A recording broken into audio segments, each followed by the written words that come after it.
Hello, ladies and gentlemen, and welcome to a new series where I talk about older Roblox games. And I'm not talking about, those retro games from uh, 2009 or something where it's just studs. Those are old, but I'm talking about these other older games that a lot of people my age have grown up with. It's gonna be a new series, so this will be fun. Our first topic is mining simulator. Wait, no, it's space mining simulator. Gosh darn it. Anyways, it was made by Roy Stanford, and if that name's familiar, good because he is like one of the craziest developers.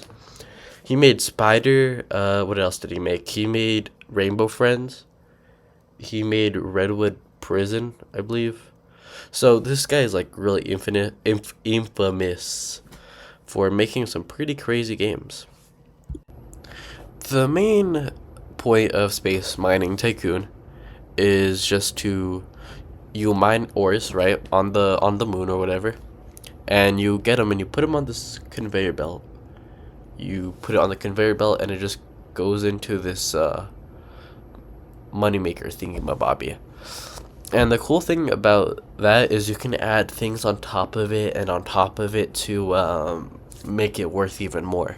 You know, kind of like normal tycoons where you add like multiplayers, I think they're called. I haven't played an actual tycoon in a hot minute, but I digress. Let me show you my base. Hello. This is my base. We have the garage and my like little office area. We had this like neon room. I was gonna like fill it up with a bunch of these things, but then I realized you can only have one per level, so that's scratched. Over here we got my spaceship. I made it to look like a nuke, and this is where the magic happens. So I went mining and got some obsidian. Basically, I'm going to show you the process of how my base worked. You throw it in here, right? You count 1, 2, 3, 4, 5, 6, 7, 8, 9, 10. Go like this, and wait for the remaining to fill up.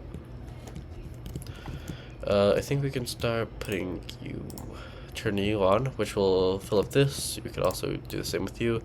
I just have these storage things just to make sure I have the correct amount. So we'll wait for these to collect all the obsidian. Alright, and then this takes a little while, I think like a couple of minutes, so we'll wait until that's done. Oh. So now we got the obsidian going into these things to become more valuable, and then they go into these to become extra valuable, which then goes into my next storage devices. Alright, so we'll wait for the storage to collect up all the obsidian. Alright, and then we count for 5. We gotta let 5 out. So 1, 2, 3, 4, and 5. Close it, and it'll all collect into this thing, which will then start this process. Let me go do that on the other side too. 1, 2, 3, 4, and 5. Oh, I accidentally let an extra in, so I'm gonna take that back. So right now I have this amount of money. They go into this thing, right, the lava, and then it gets split up into these 3 things to make them even more valuable. Once it goes in this, it becomes valuable, even more valuable. It goes into this, it becomes even more valuable, and then it goes into this, which makes it, guess what, even more valuable. After that, it will then head into this again like an extra cleaning thing. And then it gives me my money. See? I usually do this with blue crystals, but I mined an entire backpack of blue crystals. And then my game crashed and I lost it all, so yeah. But that's my base. Hope you enjoyed. With all your newfound riches, you can get things like new pickaxes to help mine ores faster or just new ores in general. You can also get backpacks to help carry more ores. You could buy cars, these like car spaceship things that can also store ores. And lastly, well, not lastly, you could buy some other stuff, but the other main thing you can buy is spaceships. Spaceships can also store ores, but they can also do something else, which I'll get into later after I'm done talking about the current world we're in. First, let's talk about Trenton 2, or I'll just call it from here the moon because it's a lot easier. The moon has a lot of resources, but the first available ones will be copper, silver, and iron, those being one of the least valuable ores. You can find them all in one location, being the mining grounds. This planet also has 5 shops: the furniture shop, the tool shop, the gear shop, the car shop, and the spaceship shop. Explore a bit and you will come across a lot of blocked off areas where you'll need to give NPCs certain items to progress. The first and only one you can do is at the start of the Crystal Cavern entrance, which is blocked off by a lot of rubble. Talking to the NPC there, whose name is James, he will ask you to get TNT to blow up the rubble. You would think you'd find it in this like cave that has nothing else in it. There's no ores in it, there's no items in it, it's just this small cave that has nothing in it. But no, you'd find it in the mining grounds. Bringing James the TNT, he will arm it and then realize he lost his goggles in the rubble. He will then try to find it until the TNT explodes, blowing up him and clearing out the rubble. If you continue, you will go down a path and stumble upon a new shop, where you can paint your cars, your spaceships, or drones if you bought any. Keep going and you will find an entrance to a cave. This cave will have all of its previous ores except copper. They also add new ores: gold, emerald, sapphire.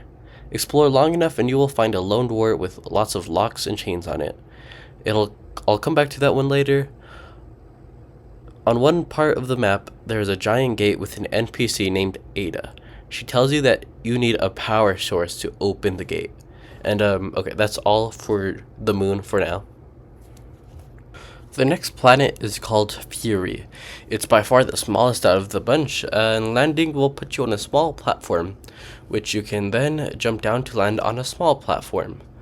Fury, as you could probably guess from the name, is this like giant volcano planet thing. Once you jump down, you will be met with a parkour section. Failing, as you would probably guess, kills you, and then you have to go all the way back. Finishing the parkour lets you access another small little platform with a couple boulders with ores that spawn.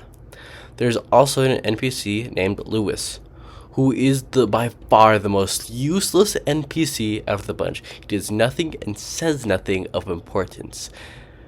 Anyways, there is 2 ores that spawn. The first being Firestone, which has a base value of 55, which isn't all that much isn't all that much higher than gold, but is like slightly lower than emerald. The other one is Obsidian, which is the second highest value ore in the entire game, having a base value of 600, being only topped by ore I'll get back to later. Mining Obsidian definitely takes some time if you don't have good pickaxes. After you're done, you do another small parkour section that's pretty easy, but if you die, you lose everything. The next planet is Crimson, but before you can even walk around the planet, you start taking damage. This is because the air is toxic. To get past this, you must go to the tool shop and buy a breather, which you can purchase for 2,000 credits. Funny enough, you can see Ada with the breather, but it never shows up on you when you buy it. Going back to Crimson, you can finally breathe. The old ores that spawn are iron, silver, gold, emerald, and sapphire, and some new ones are ruby, platinum, and diamond. Diamond being the third most valuable ore, having a base value of 526. There's some new shops, being a better car shop and a material shop, where you can use the tiny blocks to make giant walls. You can also place your base here if you have VIP, so that's nice. Explore for long enough and you'll find a gate with a new NPC named Trevor, who somehow doesn't have a breather but can still live here perfectly fine. Talking to him, he tells you that you need a bolt cutter to open the gate. You can find the bolt cutter in front of the car shop. Once you go back, you can open up the fence and enter. You follow this path to a giant leaning tower. The tower consists of multiple floors, each of them being mazes. Each floor will have a ladder to go into the next floor. In total, there are 5 floors.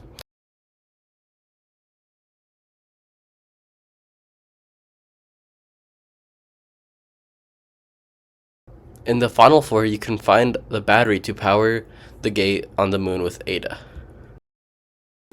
Going back to our favorite planet, the moon, and you go to where Ada is, you can give her the battery and she will open the door. You can go in and enter the Forgotten Quarry. It looks like a giant valley with no new ores, but the more valuable ones are there, and there's a lot of them.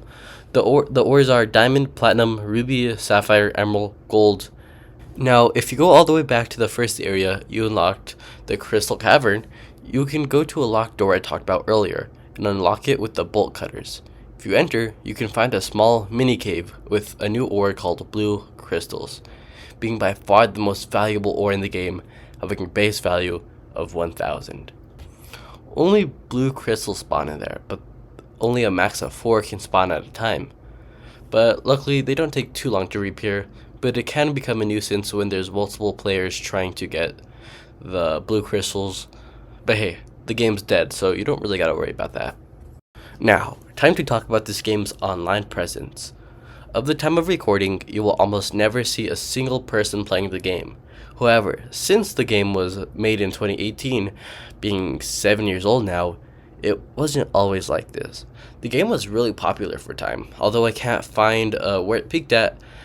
I'm sure there's a way you can find it, but I'm not really good at that kind of stuff.